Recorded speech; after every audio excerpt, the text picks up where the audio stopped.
But joining us here in studio for the rest of this hour and 20 minutes into the next hour is David Icke. And you would have thought that the King of England had arrived, you know, to visit with the people. In fact, they were a lot more excited than that when David showed up. I've got to be honest. When I showed up, I was mobbed. I think they have a word for it in rugby. What do they call it?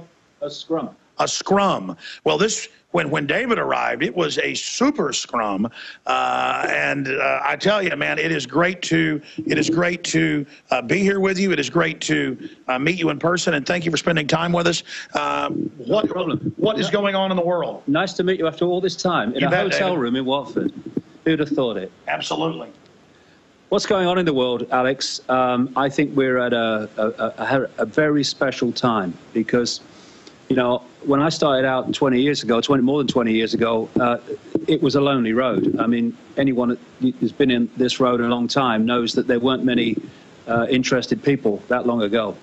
Do you want me to move around? Scoot it a little bit, yeah. Okay. And now, suddenly, this cusp moment where we're getting towards a critical mass of people where the waters are starting to break. And I think two things are happening. First of all, the endless toil and effort, apparently against all the odds, banging your head against a wall, year after year, decade after decade. Eventually, we've seen a point now where the wall is starting to show cracks in it. We're starting to get this information out to enough people so that they can see that the world is very much different to what they thought it was. But there's something else happening, which I think is just as important in a way and interacts with that. And that is that this agenda has now reached the point where it's not in the shadows anymore in terms of the way it's playing out. It's still in the shadows in the deep inner sanctum that's orchestrating it, but in the way it's playing out, in the banking crash, in austerity, where there's been this fantastic transfer of wealth from the people through governments to banks and the elite, and after Cyprus now they've started to actually take the government out of that equation and go straight into people's bank accounts.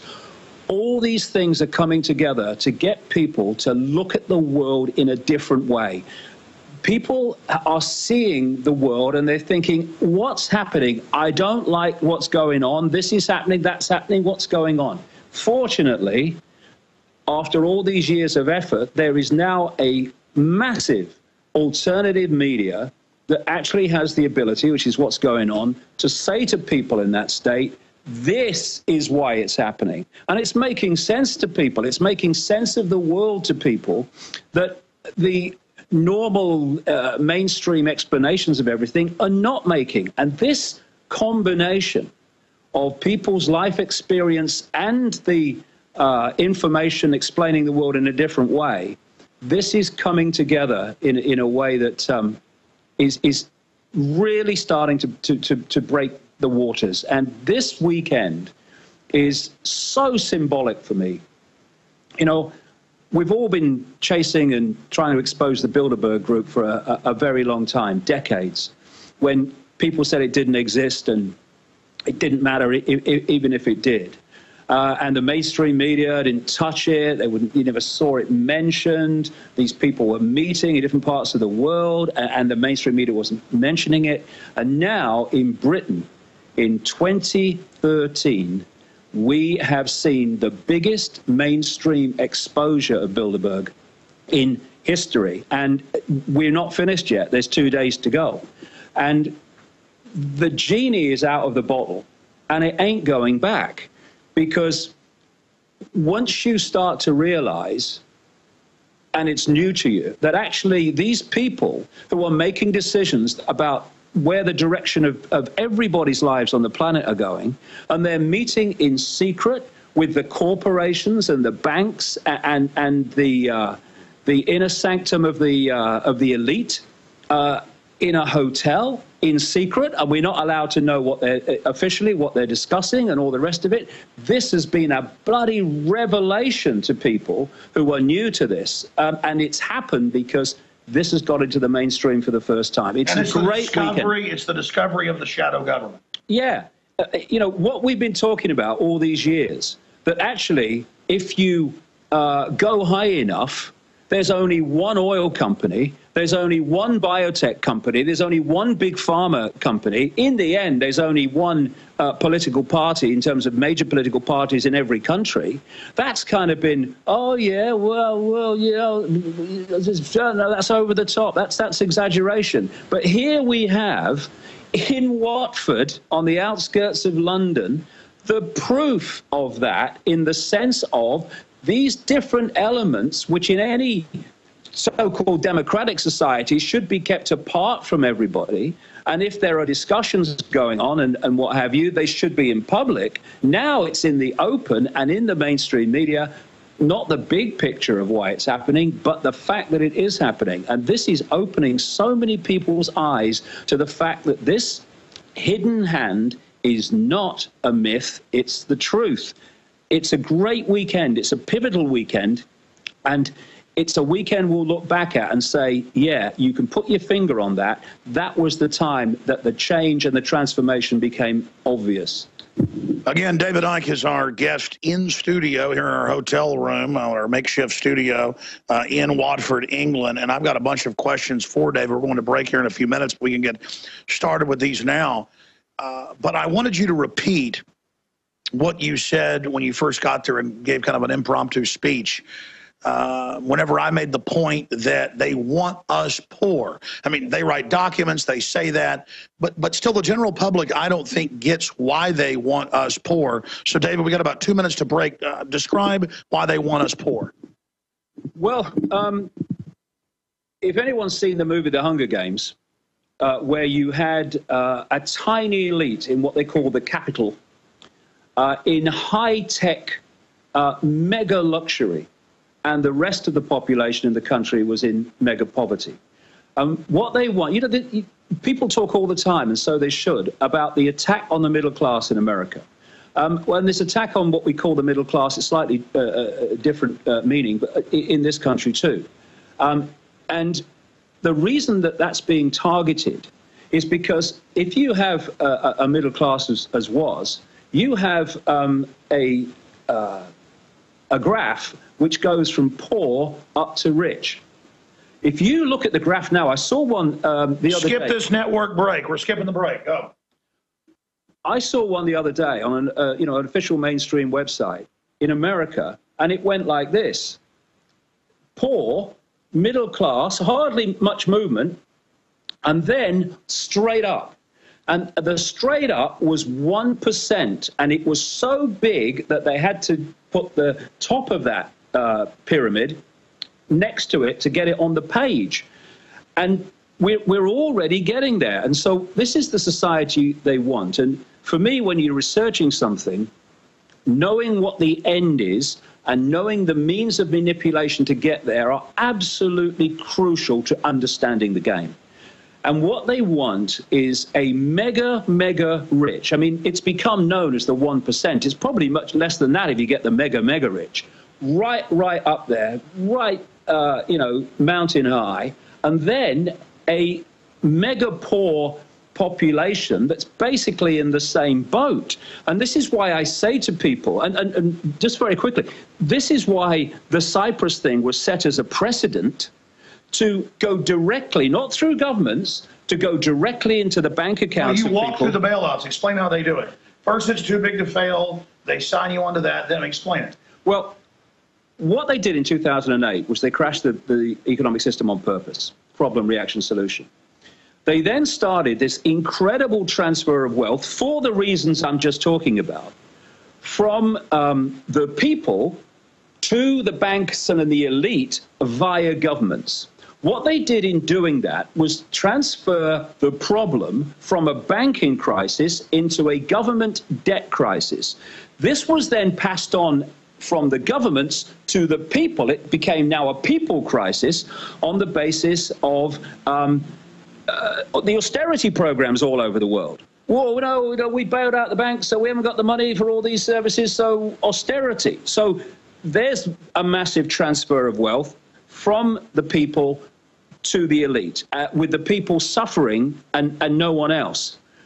Then you moved to Cyprus to the next stage of this, when instead of going stealing the wealth of the people via governments to the elite and the banking system, they went direct into the bank accounts of the people. A lot of them who were very rich in Cyprus bank accounts, who are a lot less richer now, direct to their accounts. And what this is doing is setting the precedent to do it all over the world, because when there's another banking crisis, and there's so many planned for this very reason. This was a little bitty baby beta test. What it was, Alex, especially in Europe and in the European Union, it was setting the precedent. Precedent is a powerful, powerful thing to set, because when the next banking crisis comes and there's a problem and they've got to bail out the bank or the rest of it, they're now going to say, well, hold on a second, governments are going to say this, and the European Union's going to say this. We can't justify bailing out the banks. Well, what about the people in Cyprus? We can't just let people go straight to their bank accounts and not do it here. And that's the idea. And so I'll say this to people around the world who at the moment think they're well off, and at the moment think that this does not affect them and it's not your problem. If you are not a member of this elite of the elite, if you are not a member of this upper echelon of this 1%, then they want your money too, and they're coming for it. And this precedent set in Cyprus is a massive step towards that. They want you as poor as the people you think, well, they're poor, they're not my problem. The idea is to make it your problem. And therefore, we have to come together and put down the fault lines of income bracket and so-called class. We're in this together because they want us all mega poor, not just the currently mega poor. That's right. It is a total tool of political control, and they write books about it. Whether it's Henry Kissinger and his Memorandum 200, or whether it's the science czar, John P. Holdren, or Agenda 21, they say they want a post-industrial world where they're in these government and corporate and university reservations. They're above the law. They get the life extension technology. They get it all. And that's only the next phase. In fact, where did that newspaper go that I had?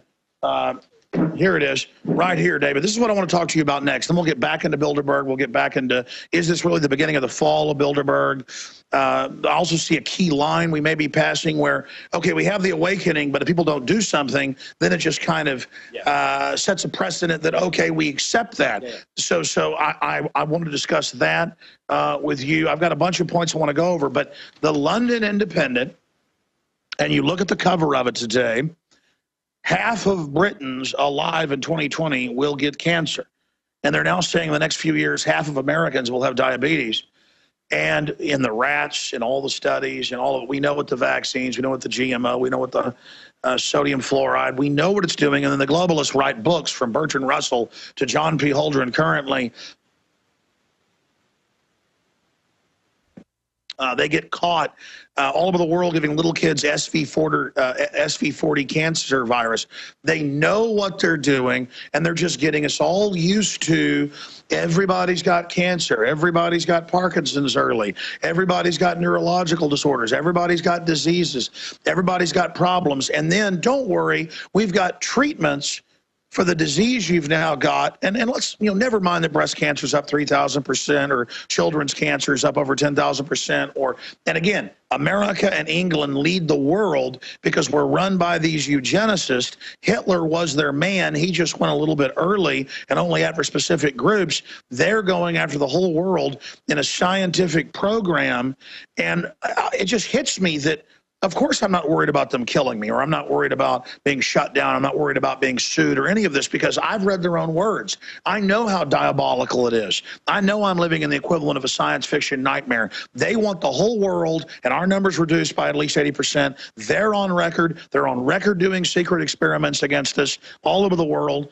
We know the people running our countries are the most wicked people on the earth. We know they're funding al-Qaeda and using them on innocent countries like Libya and Syria. We know they're spying on us without warrants. We now know they're criminal. What we've all said, unfortunately, is all being confirmed.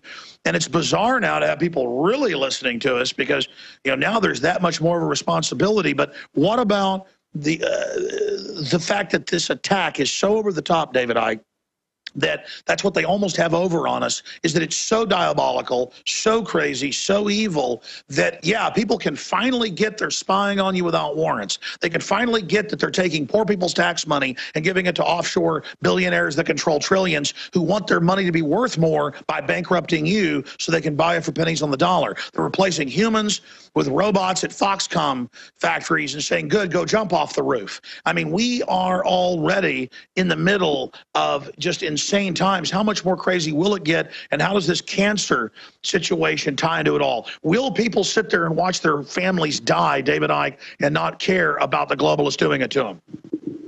I've said for so many years, one of the greatest ways of suppressing a population is to suppress their sense of the possible.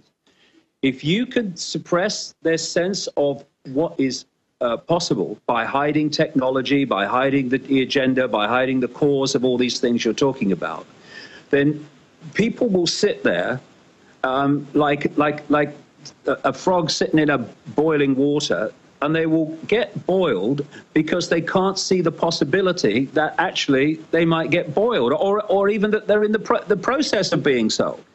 And so the biggest, and this is the mainstream media, the mainstream media's range of what is possible is so minute, and this then is transferred by people getting most of their information through the mainstream media to the population. What is so brilliant about this Bilderberg weekend, as it's turned out, is Bilderberg is it's a part of the web, and it's part of the agenda that people can use to enter the web in terms of understanding it, because it's at a level that they can deal with. It's politicians and corporations, chiefs and what have you. Illegal lobbying. Yeah, meeting together in secret, and it's like, what's going on? But the Bilderberg group is merely a strand in the web, and it's well out from the center, the spider.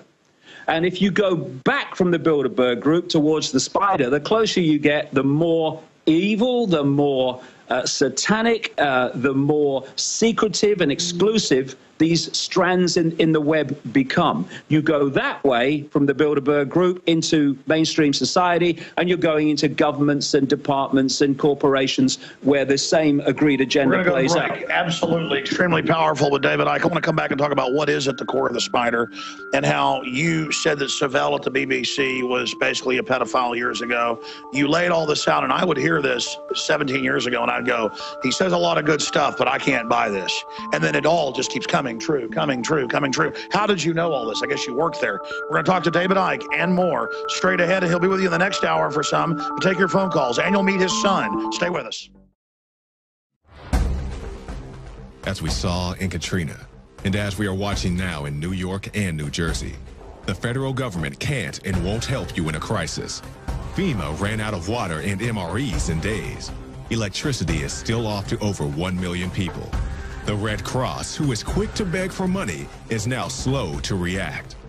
Don't put it off any longer. Get prepared today. While you're on InfoWarsShop.com, check out these other great preparedness items. The Aquapod kit lets you store up to 65 gallons of water in your bathtub. The Pocket Socket provides you with manual electricity for small electronics like your cell phone. The Life Straw is great for your bug-out bag. And check out our complete line of Interfood products for great tasting and nutritionally dense foods that have a great shelf life. If you are looking to secure your home in a crisis, you can order Strategic Relocations, the film, a great companion to the book Strategic Relocations 3rd edition, and The Secure Home by Joel Skousen. When the time to perform arrives, the time to prepare has already passed. Get prepared now, so if a crisis strikes your home, you and your family will be secure. Go to InfoWarsShop.com.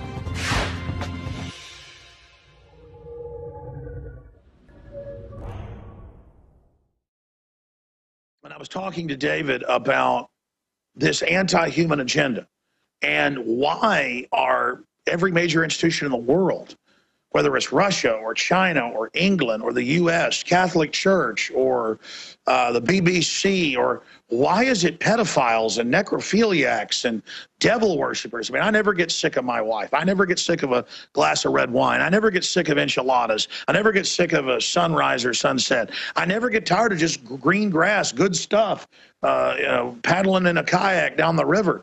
I do not get how they're so into this, but that's why they win. What you were talking about is that they've shrunk the possible, so we're so naive. David Icke, you can say what you want about him. That's when I realized about 15 years ago, this guy is nothing but positive. He expands your window and forces you with things that sound so radical, whether he's completely right or not. None of us are perfect. We see through rose-colored glasses. David Icke forces you to expand the window of perception of the possible. Because I would hear him talk about the BBC's full of pedophiles and they have sex with dead bodies and they drink blood. And Al Gore drinks blood. And then I actually found the article where he falls around with bags of blood in case he's injured.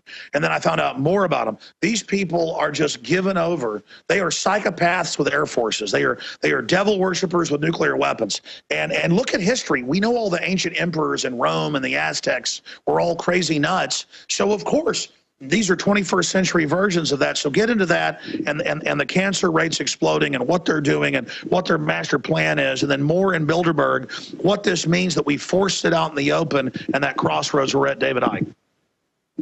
Well, all these things come together in the end. I mean, the more you research and the more you understand, the more every dot connects. And what I was saying a few minutes ago about the greatest, or one of the greatest, defenses that this conspiracy has is suppressing the sense of the possible, and the media are constantly doing that. And yes, this is a great weekend, fantastic, and I hope as many people come here as can get here tomorrow as possible. And it's a way of entering the web in a way that people can understand and appreciate within their view of the world, within the blinkers that we're manipulated to wear all our lives.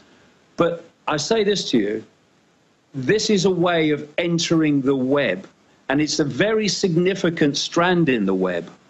But to understand the Bilderberg group's part in all this and to understand the web itself, all preconceived ideas since the day you were born, all belief systems, all senses of the impossible just have to be allowed to fall. And let information be your guide, not preconceived idea, belief, which censors where you will go and what you will consider to be possible. Because the Bilderberg group is a strand within a satanic conspiracy that is so deep, so evil, so completely beyond what we would perceive as any form of humanity or heart or compassion or any of it, empathy, that we really do have to open our minds to let in the truth of what we're facing. And that's not to be frightened, that's not to be scared of it. This evil only prospers because it has put us in a tiny box of perception, understanding, and ignorance of the world we live in and the reality we're experiencing. If it was all-powerful, it would not have to do that. And if we open our minds, open our hearts, and let our minds expand where they want to go, rather than holding them in a position that we're programmed to hold them, then together, this is a house of cards that we're looking at. This all-powerful evil. No, It's a house of cards, and it's absolutely dependent for its survival on humanity en masse staying asleep. So it's not something to fear, it is something to face.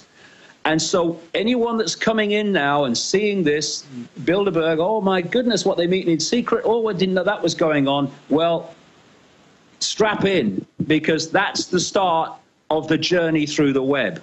Because, you know, what Alex was talking about is what is actually unfolding in front of our eyes. There is a mass operation, not somewhere over the rainbow, sometime never, that is happening in our lives now, which is to create a massive cull of the population. And this is not something where large numbers of people suddenly just keel over, because people are going, hey, what's happening? This is a cumulative destroying of the human immune system and a war on the human body and the human mind. And it's being done because of the web. The spider at the center of the web therefore controls the policy of corporations, biotech corporations like Monsanto, that are producing the GM foods which are genetically modifying us. The same spider is controlling the pharmaceutical industry, which is destroying the immune system and a war with the body through pharmaceutical drugs and vaccines. The same spider is controlling the network of mega parasites that we call the banking system. That same spider is dictating through the web to governments to introduce the agenda that the spider is dictating. This is a major part of what Bilderberg does in this interface between the hidden and the world that we see. So it's time not just to recognize what the Bilderberg group is, but what a great moment that people are now seeing it in such numbers, but to make that the first step, because this spider's web, this rabbit hole, whatever analogy you want, is so deep, and we need to face it so we can sort it out, and therefore all impossibles must be off if we're going to understand what's really happening. Absolutely. I meant to do this today, and I forgot to tell the crew, if they can search engine this Charlie Skelton article, it was linked up on Infowars.com, but if they just search Bilderberg 2013, Friendly Policeman, a Press Zone, and The One Show, if they'll just search one of Charlie Skelton's, or just go to Charlie Skelton's articles on The Guardian and go to Bilderberg 2013, Friendly Policeman, a Press Zone, and The One Show. And myself and Leanne McAdoo were over there taking photos while the crew was doing video interviews as the globalists drove in yesterday. And we both missed the shot, but I saw it with my eye. And I missed that. And then I looked over and another came by, because it's hard when they're driving by fast to catch it. The one spot you can get a shot. They were all driving by, because I saw this 3 times, and thank God somebody caught it. They caught it on multiple cars. They would drive by with Daily Mails, because the first time I saw it, I said, that's just got to be a coincidence. A second time, a third time. Now, maybe the Mercedes cab company said, here, cover your face with this, but it's the image of them covering their faces. They don't have tinted windows, with a tabloid magazine, a newspaper. They would drive by with newspapers over their faces, and there's a photo of this. Again, Bilderberg 2013, Friendly Policeman. Just search engine that, folks. Click news, and you'll get it. Bilderberg 2013, Friendly Policeman. Did the office, were you guys able to find that yet? Okay, they're showing it right now on screen, David. Look at this. Now, because, again, I wasn't up there even much of the time. A bunch of them came in at once, so I was sitting there, and I saw it once. I said, did we get that? No, it's blurred. Oh, this the guy got it. Okay, did we get that? Yeah, finally, they went 3 times. 3 cars went by with the Daily Mail tabloid up with the words, child porn teacher allowed back in classroom.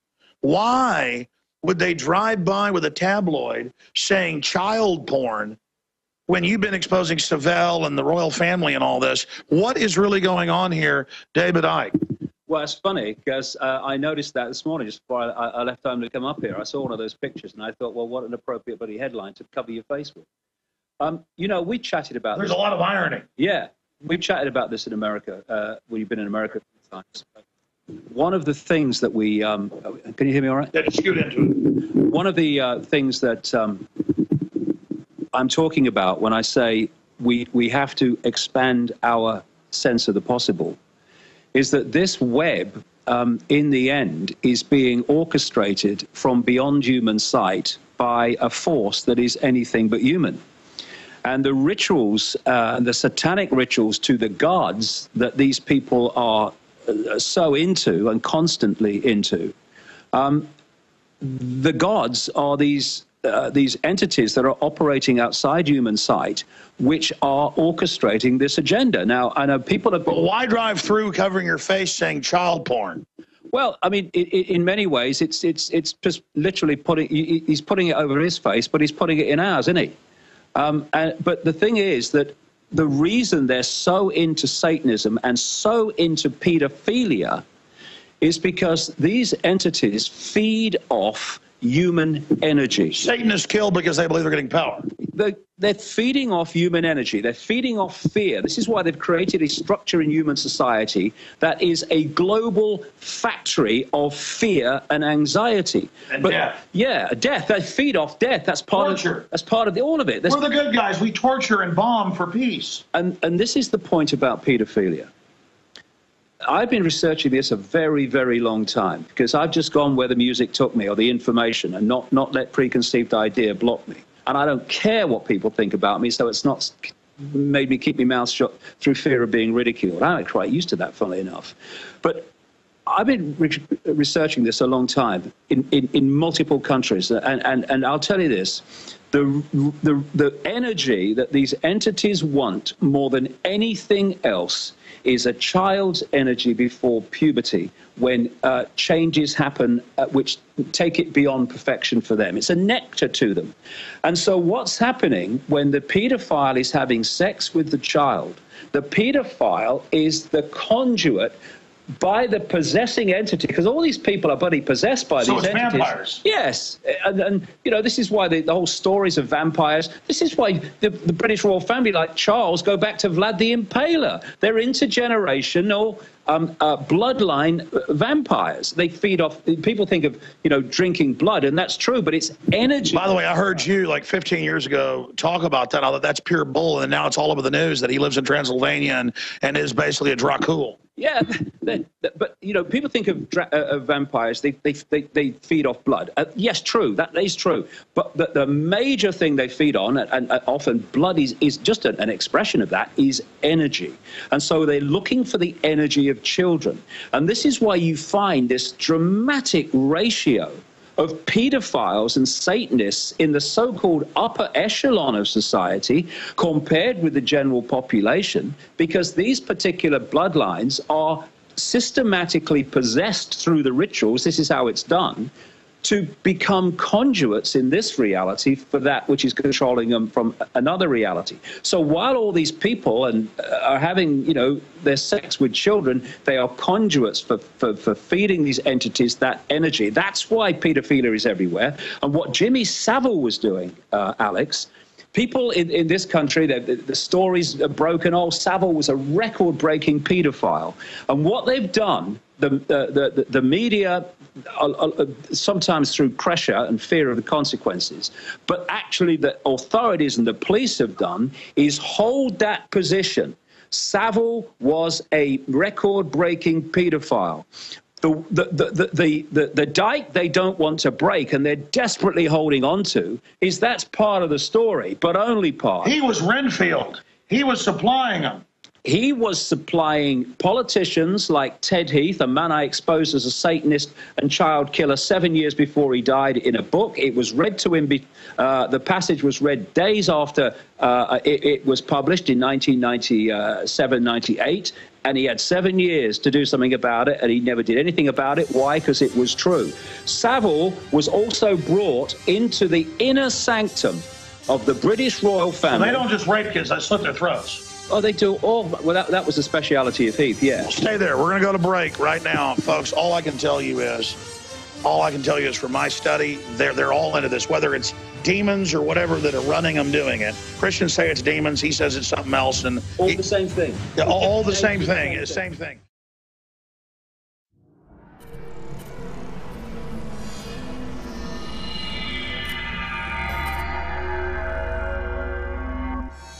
Hi, Ted Anderson, president of Midas Resources. With over 30 years of experience in the precious metals business, I can tell you without a doubt, we are facing the most dangerous and volatile times, not just in the United States, but worldwide. Peace of mind is gold and silver. Now is the time to invest in gold. When it comes to bullion coins, our prices are competitive and the closest to melt. If it's numismatics you're looking for, we have some of the best deals out there. Visit MidasResources.com today or go to Infowars.com and click on the link to see our daily specials. Here's an example of one of our long-term specials we've been offering for more than a year. 2 silver dollars from the turn of the last century, plus 2 powerful films, The Obama Deception and The American Dream. We also add in the book Dishonest Money, all for $72 and free shipping. The most trusted name in precious metals is Midas Resources. Call 1-800-686-2237 or go to Infowars.com. I'm Ted Anderson with Midas Resources. We are now only entering the edge of a global financial superstorm, the likes of which the planet has never seen. Here in the United States, the private Federal Reserve is giving more than $85 billion of taxpayer money a month to themselves and other offshore foreign banks. And the worst part is, we have to pay the bank's interest on the money we give them. There is now a race between the global central bank mafia cartels to see who can devalue their country's currencies the fastest. We are already seeing big increases in inflation at the grocery store and the gas line. This will eventually lead to hyperinflation. More than a dozen top globalists like George Soros have been buying record amounts of gold while at the same time bad-mouthing it to the public. Don't just listen to what they say. Watch what they do. For more than 6,000 years of recorded human history, gold has been the ultimate hedge against uncertain times and inflation. Before investing in metals, it is important to do your own research and find a reputable company. Midas Resources has the highest Better Business Bureau rating of an A+. Unfortunately, very few precious metal companies can boast that. Midas Resources has assembled one of the most educated, researched, and professional teams of brokers in the industry. The evidence is overwhelming. In uncertain times, gold and silver is safe harbor. Now is the time to invest in gold. Call 800-686-2237 and Midas Resources will mail you 10 reasons to own gold absolutely free. No shipping. It's absolutely free. And finally, Ted Anderson wants to challenge you to find any deal that comes close to his 2 silver dollars at cost with free shipping with 2 free films and a book for $72. That's more than $160 value for $72 shipping included. Click the link at Infowars.com to go to the MidasResources.com specials page. Brought to you by MidasResources.com and Ted Anderson, the trusted name in precious metals.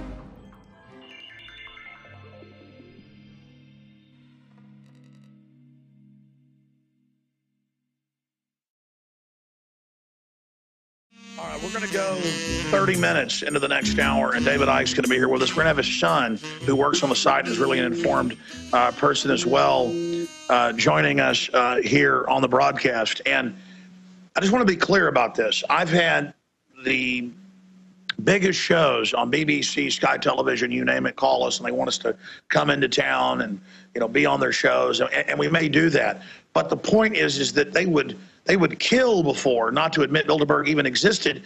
And of course, we're like, here it exists, here's their minutes, here's declassified documents, the CIA helped set it up. It was a Hitler plan to put the whole of Europe under an economic dictatorship, the EU. Here's the name of it. I talked to the member of the EU Parliament. We heard that in the first hour, who exposed it. That's what's so frustrating, is that I know the Federal Reserve is private. I've read their charter. You can read it right now. It's public. You go to the Library in Congress and read it, not just online. I know the Bilderberg Group was founded in '54, but was actually around before that. I've had National Archive documents leaked to me. WikiLeaks has got them, but a lot of it's public. And the media sits there going, you believe it exists. BBC still tried that. The other media knew the jig was up, but they know they're lying to their viewers. It's about hearing, well, it doesn't exist, but I know it exists, to make you feel small. It's about keeping that idea small. So whether it's demons, whatever it is, I can't prove any of that. I know that you don't get into these upper echelons of the elite unless you are into devil worship, hurting children. And I know every culture ends up being run by an elite that does that when no one I know acts like that or believes like that. So regardless of what runs it, regardless, it's going on. And David Icke, how did you discover, you know, all of this? Because you said you went to, I think it was Peru, by some standing stones and had a vision. And, you know, I don't get into New Age type stuff. I don't even believe in all that. I went to Stonehenge and walked across a line thinking, oh, this is boring, and instantly felt energized. Is that what we're talking about? Yeah, I mean, I've talked to you on the show before about the fact that, you know, this reality is a projection from an energetic information blueprint, a bit like wireless internet. And you believe that scientists have found now that it's a computer program, that that's the hack? Yeah, that's the hack. But the thing is that the energy that you felt, see, the Earth has an energy field. We all know that. Everyone accepts that. But it is interpenetrated with a network of lines. They're known in Britain as ley lines or meridian lines. These are lines of force. Now, where many of these lines cross, think of it as a web. It literally is a web of energy, electromagnetic energy. So where lots of them cross... That's how birds navigate. Yeah, well, yes, these are the electromagnetic fields. By the way, it's now been proven that we all have these cells in our brain. Yeah, these are the electromagnetic fields that they use to navigate. And so many other things happen that are called paranormal. The scientists, you know, like, you know, Stonehenge is a good one. Stonehenge is where the bloody scientists ought to be. That's where their minds are in terms of, you know, understanding reality as it really is. But the scientists kind of dismiss that. So they're going, this is a mystery. But when you understand you've got this unifying field which unifies everything, suddenly the paranormal becomes perfectly bloody logical. But where lots of these lines cross, a massive vortex of energy is created. And if you do things in that vortex, you affect the Earth's energy field in a much more powerful way. By the way, I thought it was a joke, had forgotten it, was on the phone and walked across a line, and they kept going back, and my whole crew felt it. Yeah, I mean, I was doing this. Have you been there? I've been loads of times. You know, this is something I researched at great length years ago, and it's not New Age. Some people who do it you call themselves New Age. What it is simply understanding reality on a level that mainstream science does not understand and does not want to understand. Why? Because it's controlled by the same network, and the last thing that network wants the target population to do is understand the nature of the reality it's experiencing. That's right. Going to break back in 60 seconds. And by the way, I did look it up. Guess what the grove's on? The very same ley line. Jakari Jackson here, and I want to talk to you for a second about water. You know about ProPure, our flagship water purification system, but check out some of our portable water filter products at InfoWarsStore.com. The clearly filtered water pitcher. Also, for those of you on the go, we have the Athlete Edition filtered water bottle and the RAD Eliminator Pro filtered sports bottle that removes radiation. And keep in mind, we have replacement filters for all of these products. The ever-popular grab-and-go bag favorite, the Life Straw, the Crystal Quest shower filter system, and the Aquapod kit, great for mass storage of water. And while you're at the InfoWars shop, pick up a copy of our latest book, 31 Days to Survival. You can find all this and more at the InfoWarsStore.com, and don't forget it's your support that funds our operation. Sign up for our free newsletter at InfoWars.com/newsletter.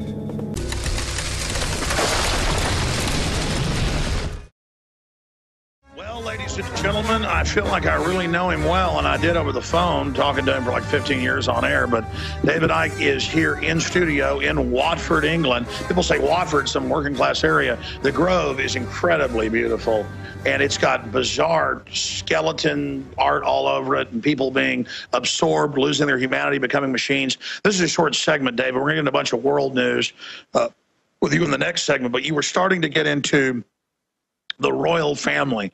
They're constantly digging up dead bodies on their property. Diana put out a ledger and a video saying Charles will kill me in a fake auto accident. He told me he would. Then you have all of that. You have all this bizarreness where only the queen can eat swans, no one else can. I mean, it's just blaringly obvious that you've got a criminal group of psychos in control, whatever they are, just getting away with bloody murder. How is it going for them? Well, it's not going for them like it was, because people are becoming more and more irreverent. I mean, you know, I've had a stomach condition for the last, 60 years of my life, which gets me nauseous and wanting to throw up. And it's funny because every time I see the royal family doing one of their public rituals, that's when I get it. You know what I mean? And it's about worshiping them. Yes, they want to be worshipped. You have this thing, you can't turn your back on the Queen. I wish I met her. You watched me. It's this this reverence they have, and we need to get irreverent with this system and not kind of bow to it, which is what they want. But what I was saying earlier, Jimmy Savile, child procurer to the elite, he was procuring children for Ted Heath on his yacht Morning Cloud from the now infamous children's home on Jersey. But he was, by his own words, introduced. This guy's a disc jockey. And in the end, he wasn't even that. But in his own words, he was introduced into the inner sanctum of the royal family by Lord Mountbatten in the 1960s, the mentor of Prince Philip and Prince Charles. And he said to do favors. I can get them things. Yeah, Mountbatten is a known paedophile. He was involved in paedophilia at places like the King Cora Boys Home in Belfast and what have you. And ask this question. Media, ask yourself this question. What is an aging disc jockey doing in the inner sanctum of the royal family? So close that, by his own words, and I know this from other sources who were very close friends of Princess Diana for 9 years before she died, that he was asked by them to be the go-between and the mediator between Diana and Charles when their marriage was breaking down. What's going on? And I'll tell you how I knew about Savile. This is a very, very interesting story. In 1997, 98, I was asked to go to a little meeting at the House of Lords. I'd never even been into the House of Lords. I didn't know what I was going into. And it was just a small group of people. And we just had a chat in the afternoon, but there was somebody there who wasn't from the House of Lords who was saying some very interesting things about the death of Princess Diana. It was about 98, not long after it happened. And I called her over afterwards. I said, how do you know all that? And she says, well, my best friend was the best friend of Diana for 9 years, and they fell out about 2 years before Diana died. She said, I think she'll talk to you. A few weeks later, or days later, she arrives on the island where I live, and I've got all this on tape. It's still at home on tape. And she told me about... You gotta air that. Yeah, it's on one of those old tapes. No, it doesn't matter. Yeah, but this is the point. What she told me in 1998 was the way that the royal family treated Diana, that Jimmy Savile was on the inner sanctum of the royal family, and Princess Diana called him a sleazebag, and that he was a necrophiliac and Hold on. Well, I want to repeat all this and get to the rest of it when we come back from break. This is too powerful, and you're only going to hear this type of stuff because I'm the craziest man in America, crazy like a fox to put the truth on the air. It's all come out, the necrophilia, everything. Many anthropologists and archaeologists believe that before man even discovered the power to harness and use fire, we were involved in agrarian activities. That is, taking the seeds of plants and then replanting them to produce more. The very foundation of our modern civilization and human culture is centered around the planting and cultivation of edible plants, fruits, vegetables, nuts, you name it. And the globalists have been going after gardening. They've been harassing people that have gardens in their front yards or their backyards. They've called for licenses for people to have gardens because you can't trust prisoners in the police state America to be able to grow their own food. That's why I've come to the realization that we need to become self-sufficient. You need to be informed. You need to have the Second Amendment to protect yourself. You need to be politically active to wake up others. You need to filter your water. But you also need to plant a garden. Even if you live in an apartment, you can do this. If you live in the countryside, obviously you can do it on a grand scale. There are so many green belts and areas that humans don't even visit, nearby cities and in suburbs, where people are now more and more planting their own little private gardens and meadows and off the side of the road. Ladies and gentlemen, it is a revolutionary act to unplug from the television, to unplug from the computer and all the globalist propaganda, and to go out in your backyard or your front yard or planters at your apartment or on the roof of the building where you live, and to plant a garden. Here are some of the amazing deals at Infowars Seed Center at InfowarsShop.com. The Survival Seed Vault by My Patriot Supply features only the finest survival heirloom seeds for a robust and hardy garden, even in the toughest of times. The ARC All-in-One Seed Kit contains 70 varieties of 50,000 seeds of fruits, vegetables, medicinal, and culinary herbs. All ARC seeds are heirloom. Each type is labeled and sealed separately for ease of use and longevity. The Deluxe Emergency Seed Bank combines 3 of Emergency Seed Bank's top sellers: the Family Survival Emergency Seed Bank, the Medicinal Herb Seeds Pack, and the Culinary Herb Seeds Pack.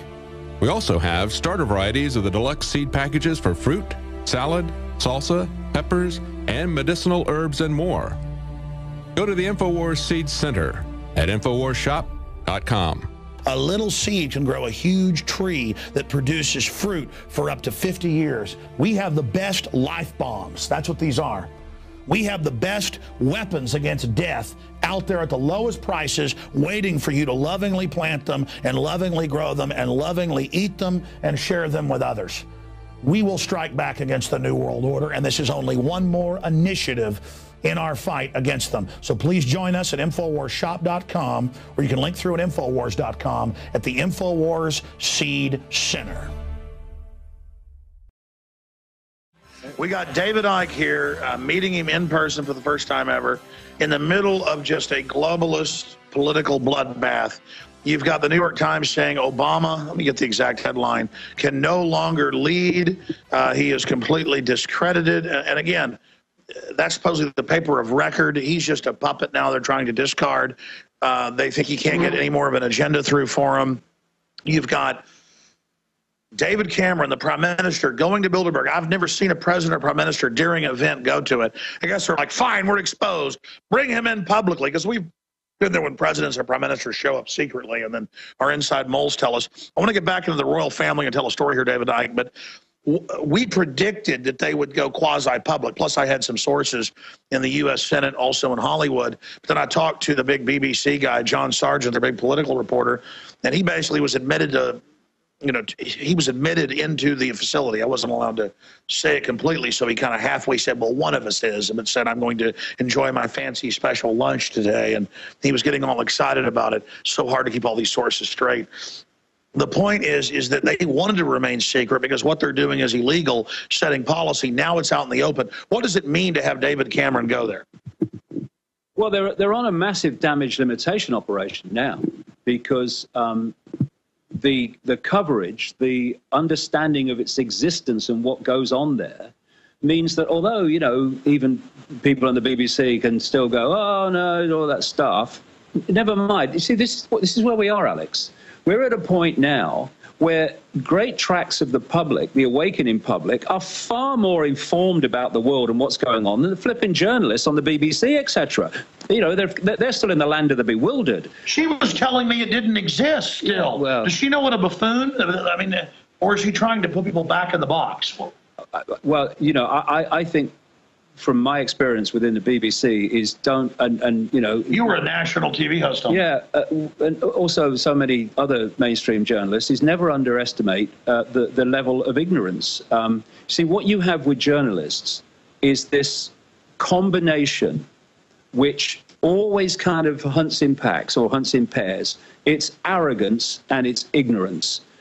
The ignorance means they don't know their backside from their elbow in terms of what's going on in the world. But the arrogance means that if it was going on, then they would know about it because they're a journalist. And often they're, of course, the last people to know about it. Jim Tucker admitted that he was arrogant and said, how dare you? There's nothing secret in politics. I'd know about that. Yeah. Well, this is, and then he set out to expose it. Yeah, but this is the thing. When you are a journalist and you think that because you're a journalist, you would know about it if it was this big, this is the point. They have no conception of what's happening in the world. What they do is they report dots. I mean, this is coming back to what you said earlier. They will report in The Independent that there's a massive explosion of cancer in Britain. Here, they will report something about vaccines. Here, they will report something about what's going on in politics. Here, they will do something about fluoride in water. What they don't do is bring the dots together so you can see the web, you can see the tapestry. They won't do that. And Bilderberg now are in a point where it's like being caught. You know, when you're doing something you shouldn't be doing in a bedroom or something. And suddenly the door opens, and suddenly you're standing up and you're brushing yourself down. Oh, no, nice to see you. Nothing's going on. So look, the Prime Minister's here. Yeah. So now they're trying to go. Oh, well, yeah, but it don't matter. I mean, it doesn't really matter. Yeah, we exist. Yeah, but it don't matter. But the public are ahead of them. This is the point. The public are not going to accept this. They won't take this rubbish anymore on the scale that they have before. Now, this is very controversial, folks, but everything he's talking about, because I'm a news hound, I know has been in the news. Everything up to the royal family, past that. But I mean, we'll just get into it. The royal family? Well, you wanted to get into. Yeah, I did. Yeah. We're talking about Savelle that you exposed a long time ago as a pedophile, which they admit was like the confidant to all the royals. Yeah, exactly. Well, the thing is that a total kook, weirdo, scumbag, nobody hanging out with them constantly. What's going on? Yeah, he speaks highly of you, mate. But he probably does now, wherever he is. Oh no, but anyway, but what I was talking about. Well, he just looks like a textbook pedophile. Yeah, he does, because he was. But yeah, what I was saying earlier about this lady I met in 1998. She told me a number of things which later proved to be absolutely true. That was one of them. The rituals, the serious. You met her at Parliament, yeah. No, this was the friend of the person I met at Parliament who came to my house and I interviewed her on tape at length. Her name was Christine Fitzgerald. She was a friend of Diana and acknowledged to be so by the media for about 9 years. But what she told me about the rituals and what goes on at places like Balmoral Castle and all was just beyond belief, but true. Now, say it, tell it. Well, I mean, literally sacrificing children, drinking their blood, and all that stuff that they go on. Hey, I've been told by people that just went to Oxford who are famous, but I can't say their names, that they did devil worship and mass orgies. Yeah, but it's the norm at that so-called level. Oh no, that's low level. Yeah, but. The thing is, it's far more prevalent than anyone believes. That's the trouble. But the thing is that what she told me was that, first of all, this is 1998, that she was an alternative healer. And Diana used to go to her for healing and stuff like that. Because she had nobody else. She was just on her own in the middle of that Addams family, that evil Addams family we call the Windsors. Anyway,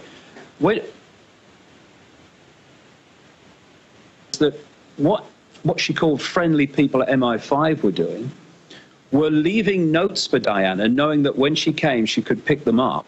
And one of these notes, this is why the Paul Burrell letter about, Diana saying that my husband is going to kill me in a car crash, that didn't surprise me at all. I'd heard about that years before, in the sense of these MI5 notes. Some of them were warning Diana that the royal family wanted her dead. Now, the royal family wouldn't kill people. Well, just hold on a second. It was strangled twins.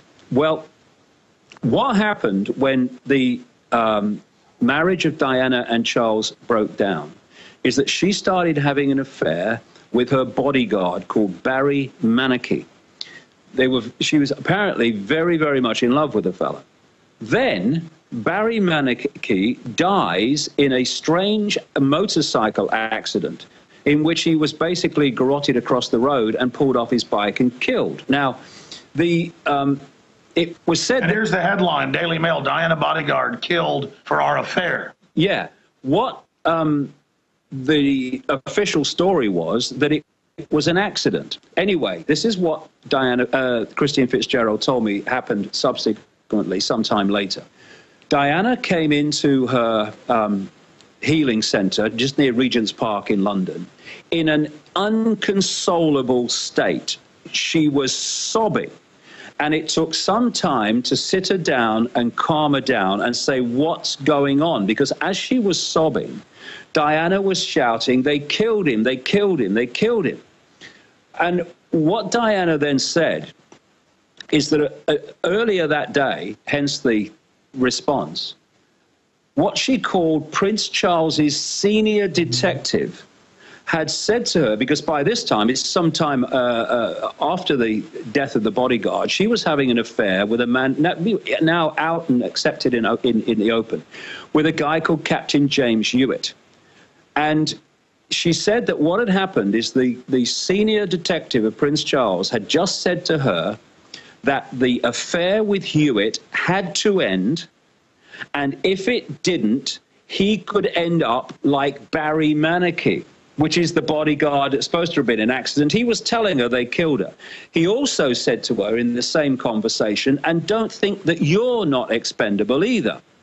And Diana told her the story whereby when she'd first heard about Manicky, Barry Manicky, was when she was with Charles in a limo being driven to the steps of an airplane, and outside were all the paparazzi. And just as they were about to get out, she said, Charles leaned across and said, "Pity about your friend, wasn't it?" And told her with a smile on his face and an irony in his voice that Barry Manicky had just died. And so they killed the guy. I mean, that's what happens. And at the same time, and this came out in the public arena as well, James Hewitt was being, he said in his own words, was being warned by what he called a senior member of the royal family that... And tell folks who that is. James Hewitt, he was the guy who had the affair later with Diana. And he said publicly that a senior member of the royal family had contacted him and said the affair must end, or in effect, they can't be, they can't say what the consequences would be. In other words, he was being threatened in the same way. The royal family, the Windsors, are an evil intergenerational bloodline with human and non-human DNA and hearts of frickin' stone. Hello, this is Hank Hill, and I'm telling you what, you need to listen to Alex Jones. Yeah. Infowars.com. I judge, what is the secret of the universe? Infowars.com.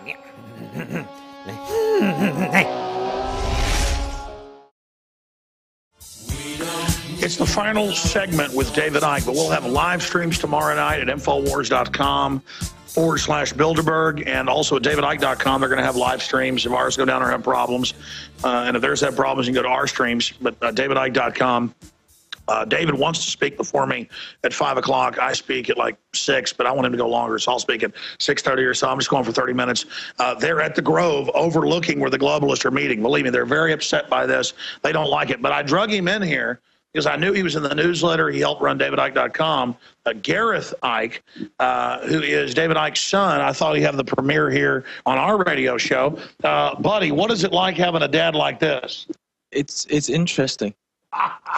For one thing, it's not regular, but it's good. It's great because it gives me the freedom to try and be myself as well.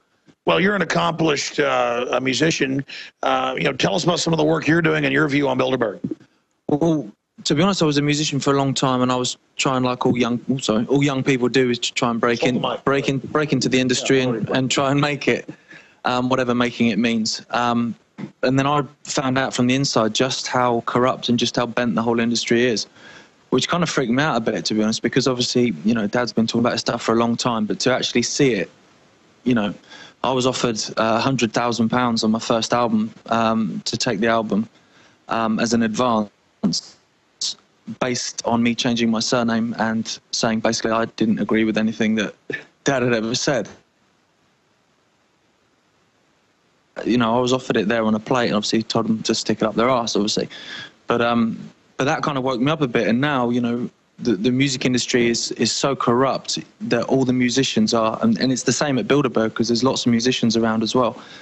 There's some really, really top-notch musicians that are turning their back on the establishment and on the music industry and doing it on their own. And I'm happy to be part of that. It's great. Making noise. And give people your website.